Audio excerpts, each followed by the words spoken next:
With all your training knowledge and program design that I really, really love about you, I I really want to get your take on what 10 exercises you would do if you only had 10 exercises to get Yep. you closer to your goals. So not for a client, not for your Yep. wife, not Mm-hmm. for a particular person, but just for you personally. And then after that, we'll wrap it Yep. up. I know we're kind of been ranting, and I Mm-hmm. just love everything that you're saying. But yeah, I'd love your take on the 10 exercises to see what they are, Yeah. really, with everything Yep. that you So know. so I'm a little bit older now. I'm not 21 anymore, sadly. And so I still want some key indicator lifts or priority lifts that show me that I'm progressing and I can get stronger on, but I'm also maybe not gonna crush myself and die from. And I also, you said longevity and dealing with things over time. So I'm thinking, okay, what am I going to be doing when I'm 60? So that's a bit different to what I am now. So that's the other factor. So I'm thinking some compound lifts with some supportive accessory lifts to build a more complete program. And obviously I'm limited here.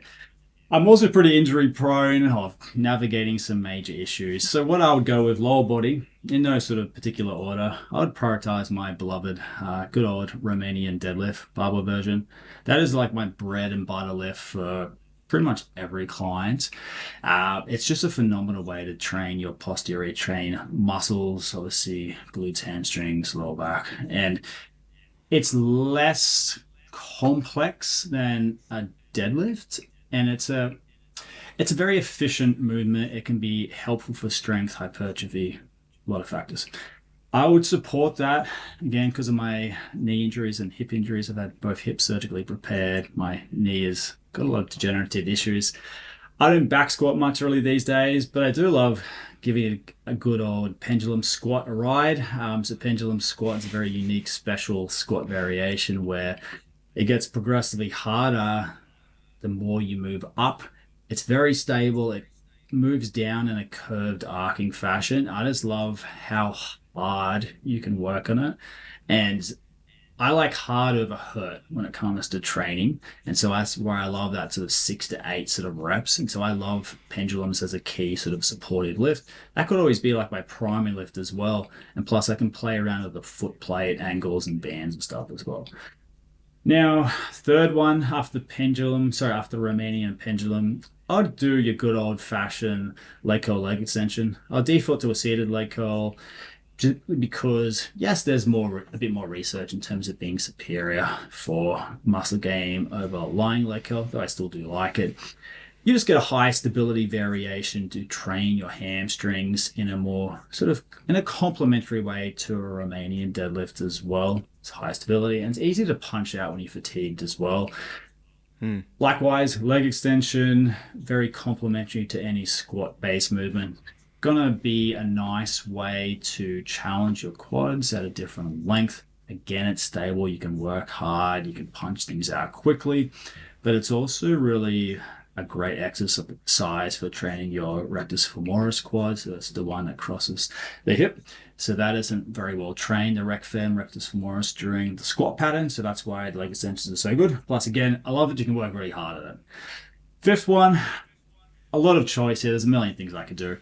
I will go for a posterior chain bias and I'll do a back extension 45 degrees because I'm going to get glutes, lower back has to stabilize. Also great for hamstrings because your legs are straight as you move down. And again, it challenges you in a different way to a Romanian deadlift and a leg curl and have a priority to posterior chain movements versus the anterior side. I like a bit more bias there for anyone from general population to physique clients to athletic population, just because like glutes, hamstrings, integral for athletic performance, healthy functional strength and aging. So that's what I'd probably go to. If I was female, yeah, I would probably go hip thrust. I'm not. Um, yeah, questions? Happy with those? Um, uh, I actually just want to jump into the 45-degree back extension because Mm-hmm. one thing that I did and learned from you was the prisoner setup. So where your hands are Ah, yeah, behind your hands head overhead. and Yeah, actually yep, yep. and actually holding a weight behind your head. Ah, I feel yeah, like yeah, it's I feel gross. like that's such a superior way to go about it. That's how I do it. That's how I Mm-hmm. usually coach clients to do it. And like you actually get way more from less weight too. Like because if Oh you're yeah, because there's holding more weight all these distributed 20, away. Yeah. yeah, if Mm-hmm. you're holding these big 25 kilo plates, like I have to probably hold like two or three of them, or this Mm-hmm. huge 50 kilo dumbbell at the Mm-hmm. bottom, and you're holding it here and you're doing all these reps. But like I put 10 kilos behind my head or five, and I'm not lasting very long. Like I think it's a much more Yeah. efficient It way, and I feel like we 100%. need to stand up for the like prisoner style 45-degree back extension Yeah, so hands behind the exercise. head, you distribute more of your body mass further away. So as you move, the resistance is increased because it's further away from that sort of pivot rotation point. And so it's a nice way to change the exercise stimulus and give you a different sort of challenge. Obviously, there's a bit of postural stability as well, but it's Mm, shockingly hard with far less load. And it's a good example if you're trying to build muscle. More load doesn't always equal more muscle, simply because mm, it's about challenging muscles for range of motion. And yeah, you're not training your ego, you're training your muscles. And so cheating and stuff, cheat reps and stuff, yeah, sometimes it can help, but you don't want that as your default. So back extensions for normal exercise. Again, technically, theoretically a bit more simple, though it's also deceptively harder to execute than most people realize, because the glutes should really be driving the motion. It's realistically a hip extension. People call it back extension. It's not really what it is. But yeah, I love that. It's a great exercise, and I think it's something that pretty much everyone should be doing in their program very regularly for the rest of their life. mm.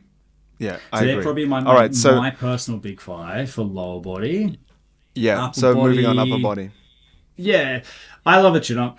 It's where I go to when I am lost and feeling demotivated. I want to test myself, simply because like I'm not a big human being, but my relative strength is pretty good. It's something that allows me to really sort of lock in and channel my energies. It provides me direction, and it helps get me in the gym. And that's the hardest part of training often, is just getting there. But if I know that today, okay, cool, I'm going to be trying to hit a heavy triple, and I'm excited about that because I've been progressing and I want to see what I can get. Or if I'm trying to get a 1 rep max, awesome. It helps get me there. And then once you're there, sweet. It's easy to keep going for me. And so for me, chin up, close, semi supinated grips of the palms facing upwards would be what I would default to. Again, like with the lower body, I love training all your posterior muscles, so both upper and lower. So I'm going to bias my upper body exercises to more back and pulling. So I've got a chin up, got a close semi-supinated grip. I'll also pick a seated row. I'll go a mid-width, and I'll go, let's say, a neutral grip mid-width. So now I'm training a different elbow path, a different pull motion. So I'm horizontal versus vertical. And I'm also at a different position to the elbow. So I'm going to train the elbow flexors a bit differently. Two nice exercises, brilliant. And then I've got a choice. I'm going to do another back exercise. I do a lot of things, like I do a lot of unilateral cable variation and pulls and face pulls and rear I've seen flies. your Instagram. I've seen your Instagram Uh, lately doing all sorts of angles and although, yeah, I love that stances stuff. pulling and all the different. Yeah. Yeah, I love building exercises and using the close cables to doing sort of more supported one arm rows at different pull angles. Using those close cables, because you have so much flexibility to create things, and when you use the cables in one arm, your starting position is a bit more across your body. So think key muscles like your rear delta be more stretched to start position, because you're moving across further versus say doing a fixed straight bar for that same pull. I'll do something a bit different though. I'm going to do another pull down. I'm going to go a lean away, pull down apart. And so essentially think leaning back about 30 to 45 degrees makes it more of an upper back sort of hybrid motion. You're holding that posture, and then I'm going to do a pull down apart. So essentially I'm going to use two handles, not one. Let's pretend I've got the dual handle option, and I'm pulling apart. So I can train my body with two instruments versus one. So I have to be a bit more structurally sound, potentially minimize some imbalances there. And by changing the So is pull that angle. Yeah. sorry? Is that two handles? Are they two Yeah, individual so think handles? And so you're dual pulling handles, down and yeah. out. Correct. Yes, pull down, Okay. apart, pull down, out. Depends what you want to call it.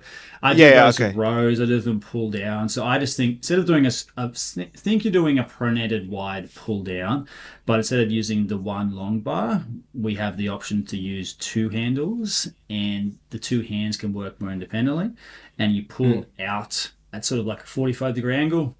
I'd probably use more like a semi-pronated grip. So now again, I'm using a 30 different grip type, train the elbow flex differently.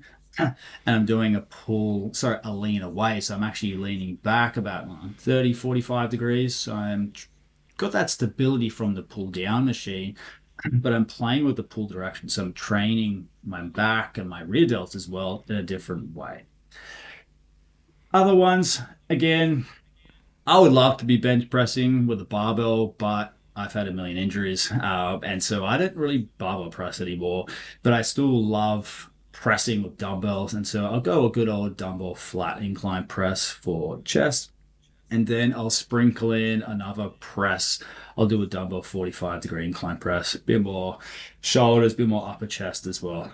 I know I'm leaving some arms and shoulders off the table, but whatever. Yeah. I like compound lifts. I like big stuff where I can sort of push a bit harder. You're still getting some indirect work as well. So that's how I prioritize things for myself, which is also going to allow me to age well too. Yeah, yeah.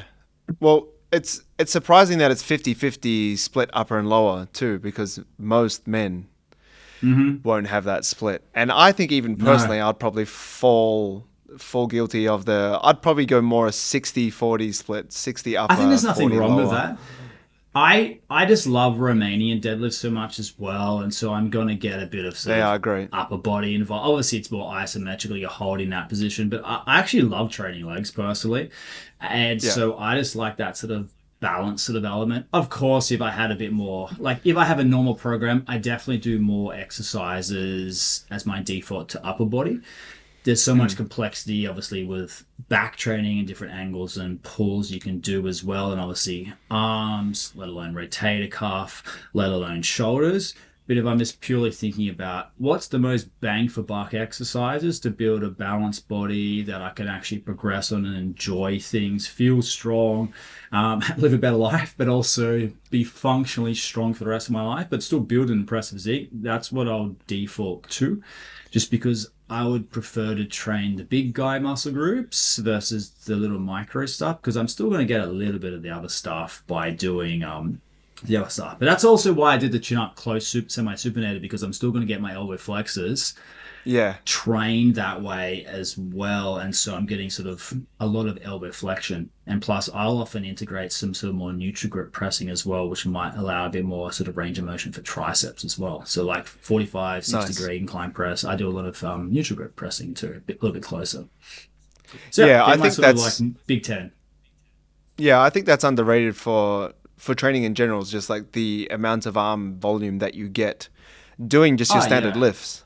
Like I Yeah. think there's Yeah. often too much priority on arm training for people that like a lot of men want to bring up their arms, Yeah. but I feel like they could potentially be overdoing it because Yeah, like they're not 100%. getting stronger because their arms are like sore or fatigued from the other sessions that they smash out on Sunday where it's just all biceps and triceps, Yeah. and then they And there's go to do nothing their wrong heavy with lifts that. and they're not getting stronger. Yeah, exactly. And so, like, again, more isn't always better.